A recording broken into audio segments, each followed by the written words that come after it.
Diasco Foot, le miroir du football de la diaspora congolaise.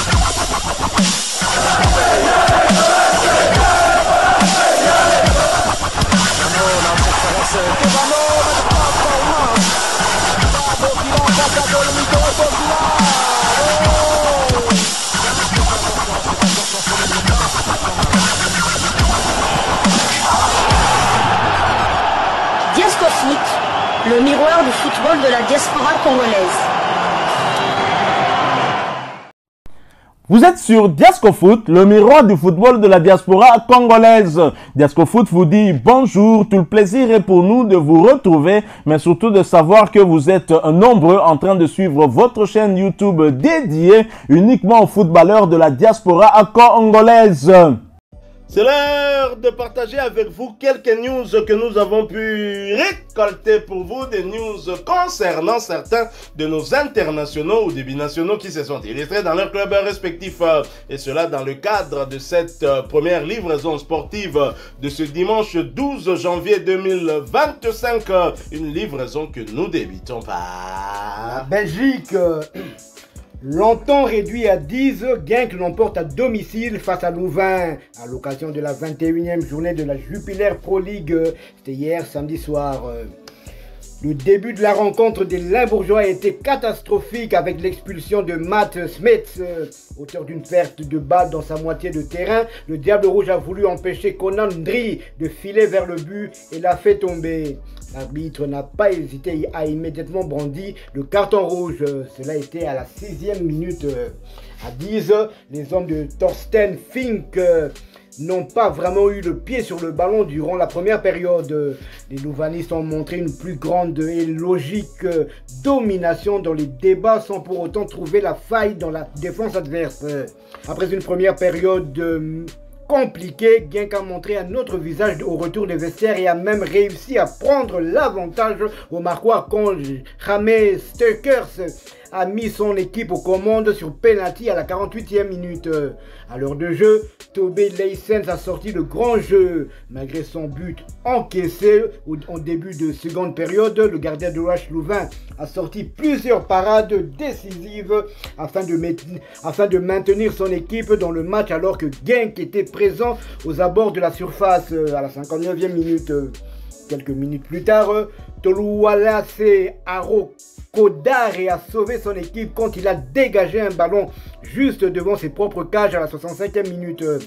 La rencontre s'enflammait complètement à l'approche du dernier quart d'heure avec de multiples offensives louvanistes dont un tir de Chukwuembe Ikwemesi repoussé devant la ligne à la 71e minute.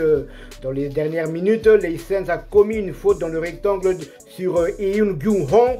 Le Sud-Coréen s'est fait justice en convertissant le penalty derrière 84e minute à la 2-0. Joris KMB était titulaire et a joué toute la rencontre. Son temps de jeu cette saison est de 2147 minutes sur les 2338 de son équipe. Il a disputé 23 des 24 matchs de Genk. Il a délivré une passe décisive cette saison. Les Genkois sont leaders au classement avec 45 points. Ils comptent 14 victoires, 3 nuls et 4 défaites. Ils ont marqué 42 buts et en ont encaissé 27. Prochain match, déplacement le mercredi 15 janvier à Bruges dans le cadre des demi-finales de la Coupe de Belgique. Du côté de Louvain, William Balikwisha avait débuté la rencontre sur le banc avant de faire son entrée au jeu à la 66e minute. Son temps de jeu est de 1110 minutes sur les 2298. Il a disputé 22 des 24 matchs. Louvain est 11e au classement avec 25 points. Compte 5 victoires, 10 nuls et 6 défaites. 19 buts marqués et 23 encaissés. Nous restons toujours en Belgique. L'Union Saint-Gilloise est partie s'imposer du côté de Charleroi, 1-2. Grâce à cette victoire, l'Union Saint-Gilloise grimpe provisoirement à la 3e place au classement. Noah Sadiki était titulaire et ce pour la 4e fois consécutive. Son temps de jeu est de 2780 minutes sur les 3104 de l'Union Saint-Gilloise. Il a disputé 31 des 32 matchs. Il a marqué 2 buts et délivré 2 passes décisives. Toutes compétitions confondues. L'Union Saint-Gilloise est actuellement 3e de Jupiler Pro League avec 34 points. 8 victoires, 10 nuls et 3 défaites. 30 buts marqués et 19 encaissés. Prochain match, l'Union Saint-Gilloise accueillera Louvain le dimanche 19 janvier dans le cadre de la 22e journée de la Jupiler Pro League. Du côté de Charleroi, Isaac Mbenz avait débuté sur le banc avant de faire son entrée au jeu à 70e minute. Son temps de jeu cette saison est de 744 minutes sur les 2123 de son équipe. Il a disputé 21 des 22 matchs. Il a marqué un but. Il n'a marqué qu'un but cette saison. Charleroi est 8e au classement général avec 27 points. Il compte 8 victoires, 3 nuls et 10 défaites. Ils ont marqué 22 buts et en ont encaissé 25. Le vendredi 17 janvier, Charleroi se déplacera à Gand dans le cadre de la 22e journée de la Jupiler Pro League. Rappelons qu'Isaac Mbenza est toujours éligible pour évoluer avec les Léopards de la République démocratique du Congo. D'un royaume à un autre, nous quittons la Belgique pour l'Angleterre. En Angleterre, où l'on jouait le 3e tour de la FA Cup. Nos Léopards. Les Léopards de Sébastien Desabre, malheureusement éliminés. Opposé à Plymouth Argyle, Brentford FC s'est incliné sur sa propre pelouse dans le cadre du 3e tour de la Coupe d'Angleterre sur le score de 0 but contre 1. Sur le banc au coup d'envoi, Yohan Wissa a fait sa montée sur l'aire de jeu à la 71e minute. Son temps de jeu passe à 1540 minutes sur les 2412 minutes possibles. L'international congolais a participé à 21 des 25 matchs avec son club, avec à la clé 11 buts inscrits et 2 passes décisives délivrées. Après ce revers, c'est donc logiquement que Brentford est éliminé de la FA Cup. Et le prochain rendez-vous, ce sera en Première Ligue pour le compte de la 21e journée et la réception de Guardiola.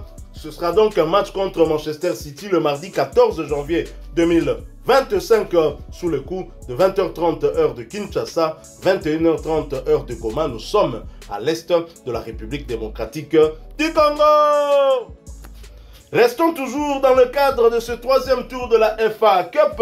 Même scénario que Wissa pour Grady Diangana et West Brom qui ont été battus par Bournemouth sur le score sans appel de 5 buts à 1. L'international congolais titulaire a disputé l'intégralité de ce match. Grady Diangana voit son temps de jeu désormais porté à 777 minutes sur les 2680 minutes possibles. Il a participé à 18 des 28 matchs avec son club avec tout de même un but inscrit. Après ce lourd revers, West Brom est donc éliminé de la FA Cup.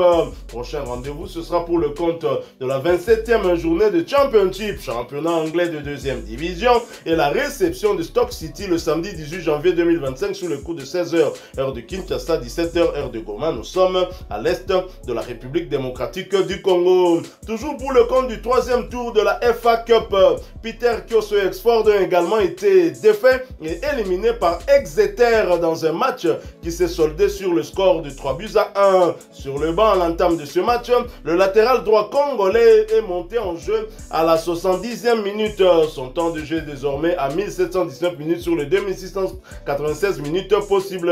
Kioso a participé à 21 des 28 matchs avec son club avec à la clé une passe décisive délivrée. Après ce revers, Oxford est donc éliminé de la FA Cup. Mais prochain match, ce sera en Championship, 2e division anglaise pour le compte de la 25e journée et un déplacement sur le terrain du tombeur de Brentford et de Yohan Wissa, c'est-à-dire Plymouth Argyle. Ce match est prévu pour le mardi prochain, le 14 janvier 2025, sous le coup de 20h45 heure de Kinshasa, 21h45 heure de Goma.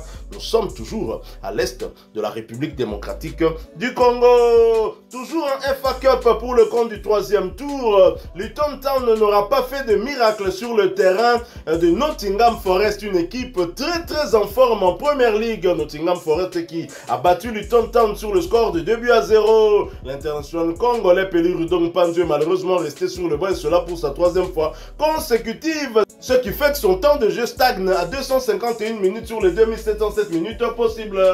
Rudong Panzu a participé à 9 des 28 matchs avec son club. Après ce revers, Luton Town est donc éliminé de la FA Cup.